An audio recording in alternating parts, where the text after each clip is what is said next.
بے شک دنیا کی ظاہری آسائشیں بہت جلد سمجھ میں آنے والی شے ہے، لیکن باطن کے راز کوئی نہیں جانتا۔ میں بھی نہیں جانتی تھی کہ میرے خاوند کی اتنی دولت، کاروبار، کاریں اور کوٹھیوں کا مالک کون ہوگا۔ تبھی میری شدت سے خواہش تھی کہ ان سب چیزوں کا اصل وارث میری ہی کوکھ سے جنم لے۔ شادی کے 5 سال تک اولاد نہ ہوئی تو ہم نے کچھ محسوس نہ کیا۔ یہ وقت ہنستے مسکراتے گزر گیا۔ آس بندھی رہی کہ جلد شاہ دیر اللہ تعالیٰ کا کرم ہوگا اور میں ماں بنوں گی۔ میں دعا میں ہمیشہ اولاد نرینہ کی تمنا کیا کرتی تھی۔ میرے خاوند کو بھی اولاد کی خواہش تھی، لیکن وہ اس خواہش کے پیچھے اس قدر دیوانے نہیں تھے، بلکہ مجھے بھی سمجھاتے رہتے کہ افسردہ نہ رہا کرو، خود پر ہمہ وقت اس محرومی کو طاری نہ رکھا کرو۔ ہمیں اگر ابھی تک اولاد نہیں ہوئی تو اس میں مالک حقیقی کی کچھ مصلحت ہوگی۔ میرے شوہر دل کے سخی تھے۔ سسرال والے انہیں اکساتے تھے کہ لاکھوں کے مالک ہو، دوسری شادی کر لو، لیکن وہ یہی جواب دیتے کہ خدا نے چاہا تو اولاد بھی اسی شریک حیات سے ہوگی۔ میں بلقیس پر سوکر نہ لاؤں گا۔ انہوں نے میرے علاج میں کسی قسم کی کسر نہ چھوڑی۔ بڑے بڑے شہروں میں لے گئے، قابل سے قابل ڈاکٹروں کو دکھایا، نتیجہ کچھ نہیں نکلا۔ ڈاکٹروں نے ان کو بتا دیا کہ بانجھپن کا کوئی علاج نہیں۔ ایج لیڈی ڈاکٹر نے یہ مشورہ دیا کہ بہتر ہے کسی لاوارث بچے کو گود لے لیں تاکہ آپ کی ممتا کے جذبے کی تسکین ہو اور آپ نارمل رہیں۔ ان دنوں جب میں کسی عورت کی گود میں ننھا منا بچہ دیکھتی تو دل کی عجیب حالت ہو جاتی تھی۔ جی چاہتا تھا اس عورت سے بچہ چھین لوں اور اس کو اپنی باہوں میں چھپا لوں۔ اپنے بیڈ روم میں نے ننھے منھے گول مٹول پھول جیسے بچوں کی کئی تصویریں لگا رکھی تھی اور روز ہی حسرت سے ان تصویروں کو دیکھتی تھی۔ جب تک آس بندی تھی وقت کسی اور طرز سے کٹ رہا تھا، لیکن جب ڈاکٹروں نے نا امید کر دیا تو دل کی بے چینی بڑھ گئی۔ ساحر نے بہت دلجوئی کی، دن رات سمجھاتے تھے کہ غم نہ کرو، ہم اپنی دولت و جائیداد فلاحی کاموں کے لیے وقف کر جائیں گے، لیکن میرے جی کو ان کی کوئی بات نہیں لگتی۔ میں اپنے گھر اور آنگن میں ایک ہنستا کھیلتا بچہ دیکھنا چاہتی تھی، اس کی چہکاریں اور کلکاریاں سننا چاہتی تھی۔ اس غم میں بالآخر میں شدید بیمار پڑ گئی۔ مجھ پر افسردگی کے دورے پڑنے لگے اور ساحر کو مجھے ماہر نفسیات کے پاس لے جانا پڑا۔ انہی دنوں میری ملاقات روبی سے ہو گئی۔ وہ میری کلاس فیلو تھی۔ میٹرک تک ہم نے ساتھ پڑھا تھا، پھر کچھ پتہ نہیں چلا کہ وہ کدھر گئی۔ آج اچانک اس کو کلینک پر دیکھا تو پہلی نظر میں پہچان نہ سکی۔ اس نے نرس کا لباس پہن رکھا تھا اور وہ قدرے موٹی ہو گئی تھی۔ اس نے مجھے دیکھتے ہی پہچان لیا اور بڑی گرمجوشی سے ملی۔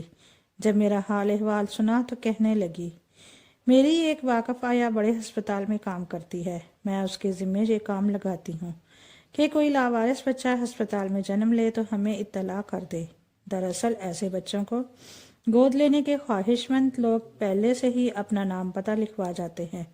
ایسے بچے کبھی کبھار ہسپتال کے پالنے میں کوئی چھوڑ جاتا ہے، لیکن گود لینے والوں کا تانتا بن جاتا ہے۔ میرے دل میں امید کا چراغ روشن ہو گیا۔ میں نے اصرار کر کے اس سے آیا کا پتہ معلوم کیا اور اسی رات آیا کے گھر چلی گئی۔ وہ ایک ادھیڑ عمر عورت تھی۔ میں نے اس کو آنے کا مقصد بتایا کہ میں کافی دولت مند ہوں، اگر تم نے مجھے ہسپتال سے گوہر مقصود دلا دیا تو میں تمہارا منہ اشرفیوں سے بھر دوں گی۔ آیا بے حد لالچی عورت نکلی۔ میں تو سمجھ رہی تھی کہ مجھے کچھ دن انتظار کرنا پڑے گا، لیکن وہ تو رقم حاصل کرنے کی خاطر اگلے ہی دن میرے گھر کے دروازے پر آ موجود ہوئی۔ اس کو ڈر تھا کہ مجھے کسی دوسری جگہ سے بچہ مل گیا تو یقیناً اس کا انعام مارا جائے گا۔ اس نے مجھ سے پوچھا، بیگم صاحبہ، اگر میں آپ کو اسی ہفتے بچہ لا دوں تو آپ مجھے کتنا انعام دیں گی؟ میں نے کہا، جس قدر تم مانگو گی۔ وہ حیرت زدہ ہو کر میرا منہ تکنے لگی، پھر چلی گئی۔ جب میں نے ساحر کو بتایا تو انہوں نے کہا، بہتر تو یہ ہے کہ تم میرے یا اپنے عزیزوں میں سے کسی کا بچہ گود لے لو۔ لیکن میں نے اعتراض کیا، یوں وہ ہمارا بچہ کبھی نہیں کہلائے گا، میری بہن کا بچہ ہو یا تمہارے کسی بہن بھائی کا۔ وہ جائیداد کے لالچ میں بچے کو ہمارے حوالے کر دیں گے، لیکن پھر کبھی نہ کبھی اس کے کانوں میں ضرور یہ بات ڈال دی جائے گی کہ ہم اس کے حقیقی والدین نہیں ہیں۔ یوں ہماری عمر بھر کی محنت رائے گاں چلی جائے گی۔ ساحر کہنے لگے، تو پھر ہسپتال جا کر ڈاکٹروں کی موجودگی میں بچہ دستخط کرنے کے بعد لیں گے، ویسے ہی آیا کی باتوں میں نہ آ جانا۔ ایسا نہ ہو ہم کسی مشکل میں گرفتار ہو جائیں۔ شاید ان کی چھٹی حص ان کی رہنمائی کر رہی تھی، لیکن میں کسی ننھے منھے کو اپنی باہوں میں بھرنے کو بے قرار تھی، خواہ وہ کسی کا بھی لخت جگر ہو۔ مجھ کو اپنی ممتا کی پیاس بجھانی تھی، جو آیا کی امید دلانے سے اور بھی بھڑک اٹھی تھی۔ 2 روز مشکل سے گزرے تھے کہ آیا آ گئی۔ اس نے ایک ننھا منھا بچہ اٹھا رکھا تھا۔ کہنے لگی، بات سچ کہوں گی بی بی، یہ بچہ لاوارث نہیں بلکہ ایک بہت غریب عورت کی اولاد ہے، جس کے پہلے بھی 6 بچے ہیں۔ اس کو مزید بچوں کی خواہش نہیں، وہ اس کی پرورش بھی اچھے طریقے سے نہیں کر سکتے۔ میں نے سوچا اگر یہ آپ جیسے دولت مند گھرانے میں پرورش پائے گا تو یقیناً اس کے نصیب جاگ جائیں گے۔ بچہ بہت پیارا تھا۔ میں نے اشتیاق سے بچے کو گود میں بھر لیا۔ اس کے وجود کی گرمی نے میرے دل کو پگھلانا شروع کر دیا۔ برسوں سے جس لمحے کو میں ترس رہی تھی، بالآخر وہ لمحہ آ ہی گیا۔ میں نے آیا سے مزید سوالات نہ کیے، بس اس کی قدر پوچھا کہ کتنا انعام چاہیے۔ وہ بولی 30,000۔ میرے لیے 30,000 کی کوئی حیثیت نہ تھی، لیکن اس کے لیے 30,000 لاکھ کے برابر تھے۔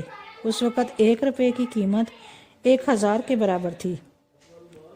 روپیہ اس قدر بے قیمت نہیں ہوا تھا۔ میں نے رقم اس کو پکڑا دی۔ وہ دوبارہ آنے کا کہہ کر چلی گئی۔ مجھے اس بات سے غرض نہ تھی کہ یہ کس کا بچہ ہے اور اس کے ماں باپ کون ہیں، آیا اس کو کیسے ماں کے پہلو سے چرا کر لائی ہے، اور ماں پر بچے کی گمشدگی سے کیا بیت رہی ہے۔ مجھے تو بس ایک خوبصورت اور صحت مند بچہ مل گیا تھا، جو صرف 1 دن کا تھا۔ دوپہر کو پیدا ہوا اور اسی رات آیا نے میری جھولی بھر دی۔ میں بہت خوش تھی، جیسے سہارے جہاں کی دولت مجھے مل گئی ہو۔ پھولی نہیں سما رہی تھی، جیسے میں آج مکمل ہو گئی تھی۔ میں جانتی تھی کہ ابھی اور اسی وقت دفتر فون کر کے ساحر کو خوشخبری سنا دوں کہ ہمیں ہمارے بڑھاپے کا سہارا اور جائیداد کا وارث مل گیا ہے، لیکن ایسا نہ کر سکی کیونکہ ان کے رد عمل سے بھی ڈر رہی تھی۔ وہی ہوا جس کا ڈر تھا۔ شام کو جب وہ گھر آئے اور میں نے ان کو یہ خوشخبری سنائی تو انہوں نے بچے کو گود میں لینے کی بجائے مجھ پر سوالات کی بوچھاڑ کر دی۔ میں گھبرا کر رونے لگی، تب وہ نرم پڑ گئے اور مجھ سے پیار سے سمجھانے لگے کہ بلقیس تم نہیں سمجھتی، یہ کسی ماں کا لخت جگر چرا لینا ایک انسانیت سوز فعل ہے۔ ہم پر اغوا کا کیس بھی بن سکتا ہے۔ کوئی خوشی سے اپنا بچہ دے دے تو اور بات ہے، لیکن کسی کا بچہ والدین کی لا علمی میں اٹھا لے جانا تو اذیت والی بات ہے۔ والدین کے دل پر تو قیامت گزر جائے گی۔ غرض جس قدر ساحر سمجھا سکتے تھے انہوں نے مجھے سمجھایا، مگر یوں بچے کو لوٹانے پر میں راضی نہ ہوئی، بلکہ اور زیادہ رونا دھونا شروع کر دیا۔ مجھ کو اس قدر جذباتی دیکھ کر وہ خاموش ہو گئے، کیونکہ میں پہلے ہی کافی بیمار رہی تھی۔ بہرحال انہوں نے اس قدر کہا کہ دیکھو بلقیس، برے کام کا انجام اچھا نہیں ہو سکتا۔ میں تم کو جذباتی صدمہ نہیں دے سکتا، لیکن تمہارے اس جرم میں مجھے ایک جبر اثر ہونا پڑے گا۔ اس نے مجھ کو افسوس ہے میں ان کی باتوں سے زیادہ ننھے منھے میں دلچسپی رکھتی تھی۔ انہوں نے ہمیشہ میری ہر ضد کے سامنے ہتھیار ڈالے تھے۔ ان کی خاموشی نے میرا حوصلہ دوچند کر دیا۔ میں نے خوشی سے آنسو پونچھ ڈالے اور اسی وقت ننھے منھے کے لیے خریداری کرنے نکل کھڑی ہوئی۔ 1 ہفتے بعد آئی، بولی، بیگم صاحبہ، آپ کی خاطر جان پر کھیل کر یہ کام کیا تھا۔ بچے کی ماں کی حالت بری ہے۔ میں نے رات کو بچہ پالنے سے اٹھایا اور گٹھڑی کی طرح بغل میں دبا کر نکل گئی۔ شکر ہے کسی نے توجہ نہیں دی، ورنہ بے بہت ماری جاتی۔ صبح 4 بجے انہیں پتہ چلا کہ بچہ پالنے میں نہیں ہے۔ بچے کے ماں باپ غریب تھے، کسی کا کچھ بگاڑ نہیں سکتے تھے، ورنہ شامت آ سکتی تھی۔ وہ ابھی تک ہسپتال کے چکر ہی لگا رہے ہیں۔ میں نے اس کو آنے جانے کا خرچہ دیا اور کہا، بس اب یہاں کافی دنوں تک مت آنا، کہیں ایسا نہ ہو پولیس تمہاری نگرانی کر رہی ہو اور کسی کو شک ہو جائے۔ میں نے ملازمین سے بھی یہ کہا تھا کہ یہ بچہ میری بھانجی کا ہے، وہ بیمار ہے اس لیے مجھے دیا۔ کچھ دن تک میں ڈری سہمی رہی، پاس پڑوس والوں کو بھی مشکوک نہ ہونے دیا۔ پھر جلد ہی میں نے اس بچے کی خاطر رہائش تبدیل کر لی۔ ہم شہر سے نسبتاً دور نئی کوٹھی میں آ گئے۔ قدرت کے اس حسین تحفے کا نام میں نے مراد رکھا۔ اس کی پرورش میں نے بہت ناز و نعمت سے کی، حقیقی ماں کا پیار دیا۔ ساحر نے تو حد ہی کر دی، وہ مرد تھے لیکن انہوں نے مجھ سے بھی زیادہ مراد کو چاہا، حتیٰ کہ جب وہ 9 برس کا ہو گیا تو اپنی زندگی میں ہی سب کچھ اس کے نام کر دیا، تاکہ کوئی رشتہ دار ان کے بعد جائیداد کی خاطر اس سے نہ الجھے۔ کہتے ہیں کہ جن بچوں کو ماں باپ کا پیار ملے وہ سمجھ جاتے ہیں۔ ہم نے اسی مقولے پر عمل کیا، لیکن ہماری فکر غلط ثابت ہوئی۔ خدا جانے اس کی تربیت میں ہم سے کہاں کوتاہی ہو گئی کہ ہمارے لاڈ پیار نے اسے سنوارنے کے بجائے بگاڑ کر رکھ دیا۔ اس نے ایف ایس سی کے بعد پڑھائی چھوڑ دی۔ ساحر نے بہت زور لگایا، لیکن صاحبزادے نے کالج کا رخ نہ کیا۔ انہوں نے چاہا کہ اس کو بیرون ملک اعلیٰ تعلیم کے لیے بھجوا دوں، مگر مراد کا رجحان پڑھائی کی جانب تھا ہی نہیں۔ وہ تو پڑھنے سے بھاگتا تھا، اعلیٰ تعلیم کے لیے بیرون ملک کیا جاتا۔ ایف ایس سی تک وہ ٹھیک رہا، پھر وہ آوارہ گردی کرنے لگا۔ صبح سے کار لے کر نکل جاتا، رات گئے آتا۔ غلط قسم کے دوستوں نے اس کو سیدھے راستے سے بھٹکا دیا۔ ساحر تمام دن کاروبار میں مصروف رہتے، اس کی نگرانی نہیں کر سکتے تھے۔ یہ میرا فرض تھا کہ اس پر نظر رکھتی، لیکن میں اس کی کوتاہیوں کو ساحر سے چھپاتی اور ان پر پردہ ڈالتی۔ مبادا ساحر اس کا جیب خرچ بند کر دیں یا کوئی پابندی لگا دیں، تب میرے لاڈلے کا دل برا ہو۔ ممکن ہے وہ خفا ہو جائے یا گھر سے ہی نہ نکل جائے۔ وقت گزرتا رہا۔ ساحر کبھی ملک میں تو کبھی کاروبار کے سلسلے میں ملک سے باہر چلے جاتے اور اپنا دفتر مراد کے سپرد کر جاتے، مگر وہ ادھر توجہ ہی نہ دیتا۔ خدا جانے اس کی کیا سرگرمیاں تھی۔ انہی دنوں ساحر علیل ہو گئے، کافی دن ہسپتال میں رہے۔ رشتہ دار چاہ مگوئیاں کرنے لگے کہ خدا جانے مراد لے پالک ہے یا ان کا اپنا بیٹا ہے۔ جب تک میرے شوہر زندہ رہے اس کے لیے کماتے رہے، اس کے لیے سوچتے رہے، حالانکہ ان کی صحت جواب دے چکی تھی۔ پھر بھی وہ 3 برس اپنی قوت ارادی سے کام کرتے رہے۔ 3 برس بعد ان کا انتقال ہو گیا اور سب کچھ مراد کے ہاتھوں میں آ گیا، مگر وہ کاروبار کی باریکیوں کو نہیں سمجھتا تھا۔ اس کو کام کا تجربہ تھا اور نہ ہی اس میں دور اندیشی اور فراست تھی۔ جلد ہی سرمایہ پانی کی طرح نشیب کی طرف جانے لگا۔ رفتہ رفتہ کاروبار اس کی غلط منصوبہ بندی اور لاپرواہی کی نظر ہو گیا۔ بالآخر وہ 2 سال بعد ہم ایک بہت بڑی چلتی ہوئی فرم سے محروم ہو گئے۔ اس کے بعد تو وہ عیاشیوں میں ہی پڑ گیا۔ اس نے خوب گلچھڑے اڑائے۔ میں سمجھاتی تو مجھ سے جھگڑ پڑتا۔ ہمارے کچھ قریبی رشتہ داروں نے اس کے کان بھرے کہ وہ ہمارا حقیقی بیٹا نہیں بلکہ لے پالک ہے۔ شاید وہ اسی بات کا انتقام لینے پر تلا تھا۔ اس نے دن رات بازار حسن کے چکر لگانے شروع کر دیے اور بالآخر وہیں کا ہو رہا۔ ہمہ وقت نشے میں دھت رہنے لگا۔ مجھ کو پرانے ملازم آ کر بتاتے، میں روتی دھوتی دعائیں کرتی کہ خدا اس کو عقل دے اور وہ راست پر آ جائے، مگر اس کو عقل نہیں آئی تھی اور نہ آئی۔ میرے شوہر کی برسوں کی محنت سے کمائی ہوئی دولت اس نے 4 دن میں اڑا کر خود کو اور مجھے کنگال کر دیا۔ دولت کی تو اپنی شان ہوتی ہے۔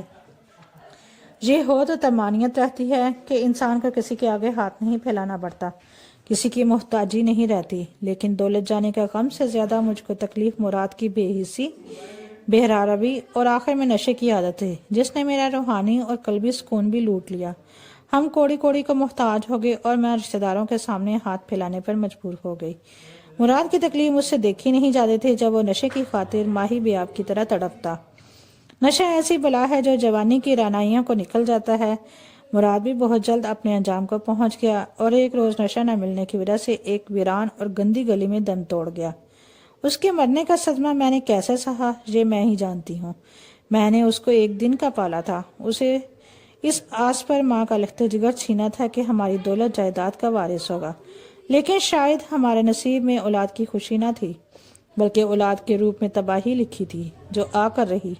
اولاد ماں باپ کے بڑھاپے کا سہارا ہوتی ہے۔ آج جبکہ بڑا ہوا دھاری تلوار کی طرح مجھ پر جھک آیا، میں بے سہارا اور بے آسرا ہوں۔